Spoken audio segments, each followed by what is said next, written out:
Hi guys, welcome back to this channel. You scared the kitty. Welcome back to this channel, guys. For those of you who just are viewing this video for the first time, we talk about personal finance, couple finance, us living, how we do things, Budgeting, saving, money, investment. couple, money, future goal and whatnot. Anything to do with comes to money. This is based on our real life experience. Maybe it would be somewhat useful for you guys out there. Hopefully. Hopefully. In this video, we're going to talk about the steps on how to buy an investment property in Australia. Each state or territory, it might be a little bit different, but the general concept of it is somewhat what we went through when we actually purchased our investment property. So hopefully you can utilize these steps for you guys out there who's thinking of purchasing a property here in Australia. Alright. Cool. So, first steps. What is your goal? What Have are a you trying desire. to Have a desired goal. What is it that you're trying to achieve? Having to understand your exit strategy. What is it that you're trying to do? Yeah, I didn't think of exit strategy when I enter. It was a big mistake. Didn't think, didn't plant the seed in the head. Thought I'll never ever sell any or do anything differently, because that's not normal when you talk about property investment. You should be holding it forever. For us, it's finding out what is our exit plan with that property. If I would have, let's say, repeat, I want to know what is it that we're trying to do first instead of just grabbing the property. Yes. What can we do differently? Right. So exit strategy is like, are you trying to only buy and hold? That's a strategy. Are you trying to develop? That's a strategy. Are you trying to renovate? Buy an ugly duckling and renovate it and sell it at a profit, or is it just renovate it and rent it out and that's it? So there's a lot of different strategies out there. What you comfortable? What do you understand? There are a lot of different strategy people are talking about, but I think education is the most important part. If you don't understand anything, then none of the strategies are suitable for you. Yeah. There's a lot of strategies out there, I must admit. Yes. When I first started, I didn't know any better, I guess. Yeah. And it's not all of them are suitable for you. Yeah. Everyone is different. Depending where you were in life, depending where you are. Yeah, your circumstances and situation, right? Maybe they don't have enough income. They can't do a development. Then you may have to join with someone to do it together. But it's different. A lot of different kind of strategies. Yes. So the strategies, there's at least I know of about 10 of them. But we found our strategy in the beginning was just buy and hold. Yes. Yeah, because we were both working full time. Let's say, and then family. We had our kids, and our strategy changed now. How can we have passive income from our property? Surplus cash flow from our property. How can we generate more income compared to a typical rent? How can we pay off our mortgage and have some more coming in after paying off the mortgage? So that's our strategy. So different to everyone. But this one here, we talk about, I guess, in investment property, not principal place of home. And for us, investment property is purely that. It has to be creating passive income. That's our strategy. Our property, create passive income. If we have to pay anything on top of our income or rental income, then it's not a good strategy for us. We were using negatively geared or cash flow before when we were full-time working. We were fine. We were fine if you're working, but circumstances for us actually changed, and now we had to change our strategy due to that. Anyway, find out your strategy is the most important. Correct. First part, first step. For us, passive cash flow, income more than what our expenses. That's our strategy at the current stage. Yeah, it may change in the future, but Maybe. It works so far. So next. The next one will be finding your income. Based on your income, if you're working full time, you can find that out from your payslip. How much is your income? Yeah. And then you have to save up for a deposit. Understanding your budget, like finding out based on my income, how much can I actually save? Maybe 10%, 5%, maybe $50, $100, $200, who knows? Everyone's circumstances are different. When we started, 50% of our income. Actually, more than 50% because you're earning more than me. Just general. We're doing 50. 50% as a couple. We live on my income is all the expenses, rent, water, council, and all that jazz. All the expenses when we're going out, it was based on my income.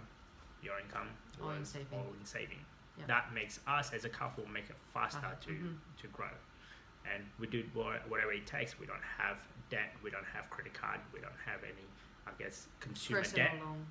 Consumer debt, personal loan. We try to do everything as possible. Doing it, if we can buy in cash, we do it there. We try not to use any consumer debt. Next one would be finding out your deposit. Yes. So a big thing for you to save. How can you cut your budget or save it? You do whatever it takes to save it if you desire to buy an investment property. Right. And depends on how much do you want to pay for deposit, 5, 10, 20% or even more. We know friends that they can put up 50%, but based on the price of the property, of course. Correct. So which means next step was Will your loan. Pre-approval. You need to get a pre-approval first. Pre-approval loan, which means actually go to a mortgage broker or a lender, or if not, go to the bank and ask them, hey, based on this amount of deposit that I have and my income related, as well as my expenses, how much can I actually borrow? From there you can figure out, is that going to be enough, or is that going to be too little, or is that going to, how can you make it, if it's too little, how can I actually improve that?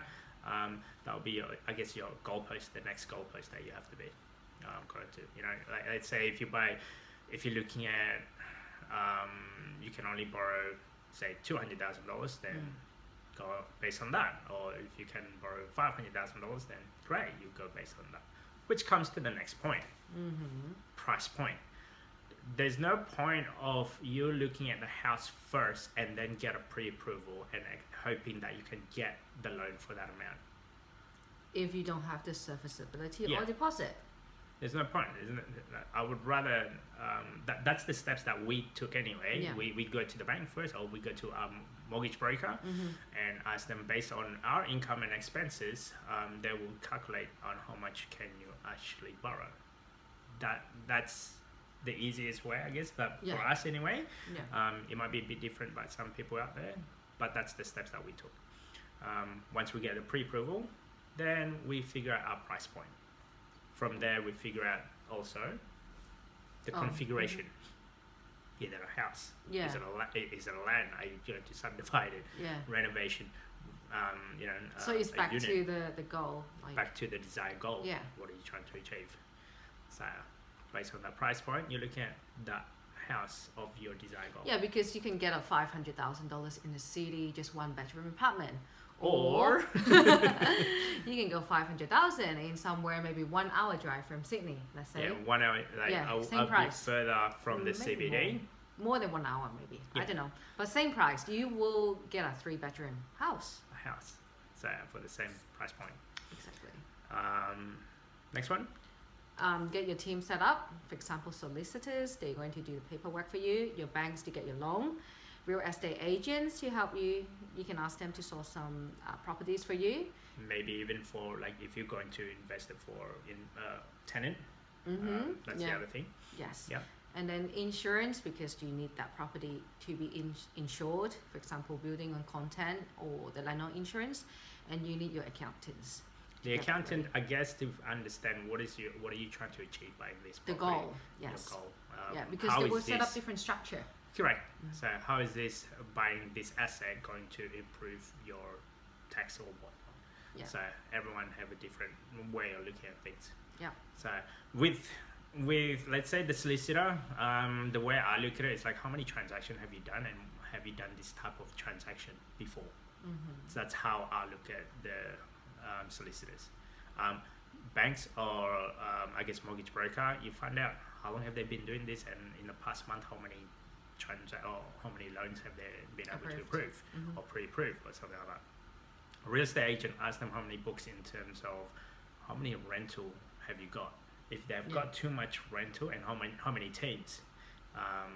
I work on the smaller the team, the more tailored it is for them, instead of they just going in and out, just tuning in the numbers. Yeah. So I look for a smaller real estate agent back in the days, but I'm sure they're going to grow and grow. When they grow, they don't have a lot of times for you on your property. Correct. Insurance, well, I can't really say much about insurance because it's a standard that you should get insurance. You have to. You have to get an insurance because they're just a big corporate company. So each company is a bit different, but we chose one particular and they've been good with us for a long time. And the last one is the accountant. Accountant, same thing. If you're trying to create a passive income, ask your accountant, how many passive income do you have? How many properties have you got? You don't ask them how much passive income. Oh, no, yeah. But it's more niche. If they are more into investment property, then it's good. Because some accountants, they don't really, maybe they do commercial or other stuff. So Correct. You should find someone that is related to what you go, and then at least you can maybe network with them and ask them more questions as well, or they can help you. Yeah. So the more niche they are, the better it is because they do this day in, day out. Right. We used one accountant at one stage. We got referred to them, but they don't even have any investment property now.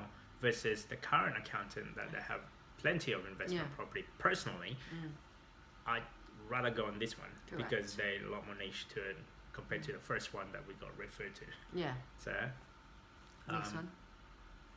Oh, we mentioned earlier. Have a desired location, configuration of the property. It's based on the price. Yeah, based on the price. I did mention it beforehand. Understanding the income and expenses of the property. That was one thing that we didn't really understand. We didn't understand it beforehand. It's like a lot of these steps, it would be like a snowball between one another, and sometimes like it's so fast before you know it, bang. But one thing I know, income, it doesn't always go up. Your rental income does not always go up, but expenses always go up. So your water bill, your council rates, and your strata, it will always going to go up. Yes. But market rental income might not go up. For example, now in these circumstances. Yeah, everywhere. During COVID alone, at the current stage where we're living at the moment, there are actually owners out there giving discount. Or few weeks rent free. Yeah, like 1 month rent free, weeks, yes. And then now a typical 3-bedroom where we are currently situated usually 1,000. 1,000 now plus. It's 800. Yeah. 800 a week for 3-bedroom. For 3-bedroom, like so, it fluctuates. The market will tell you that, and also you have to have some sort of a buffer. Yep. In case if it goes down like this. Yeah. So. But our expenses, mortgage still the same. Yeah. Strata still the same. Water council still the same. So just make sure you have enough money. You understand. Yes. There is a risk. There's like the income, the expenses, and in case if anything happens, I need to have a buffer. Yeah, either is vacancy, or they damage your property, or reduce rent. Exactly. That's why you need insurance. So. Then obviously you buy the property. That process should be simple enough once you find out all of those tick boxes on top beforehand. Next one. And then maintain it. Like keep tenant in there, whatever they do. Maintain it in the sense of like make sure that I guess you're a real estate agent. Check up on your property once every 6 months or something. Yes. Have some sort of report. But normally they do recommend you if you should go increase the rent based on the market rent. So, and then the next one will be learn from mistake as you go along. Yeah. We made a lot of mistakes. For example, now we choose not to buy apartment or units. Yeah.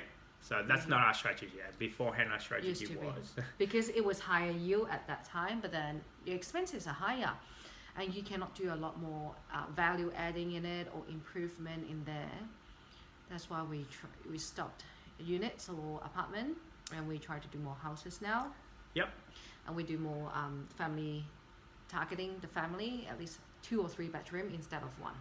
Correct. So like each to their own. I don't go against for the people that actually bought those investment property. However, that's not our. We used to, and then it just doesn't suit our strategy now, so Correct. we change. But learn from your mistake. That's how we did it as well. And that goes to the next one would be adjust your goal or strategy based on your situation as well as circumstances. You know, when we started, it was just a unit, and because we just want to enter the market because we don't know what we're doing. Just want to get in the city, in Sydney. Yeah, somewhere close to the city. Yes. That's because we were young as well. We look at it like, okay, then I'm going to rent it out with somebody that is about our age bracket. You know, young professional. Hopefully they don't make a lot of mess on it. Yep. And then after that, now we're changing. Yeah. So each strategy is different. Each strategy have its own pros and cons. Yep. And as long as you know what it is that you're trying to achieve. And what you're doing. Well, you don't know what you're doing unless you actually do it. And that's don't be afraid of making mistake. Yeah. The learning curve from that is like unbelievable. You'll never learn that from a book. No. So anyway, so that's our tips. Yeah, that's our tips. So hopefully that helps you guys on how to buy investment property here in Australia. See you next time. Peace.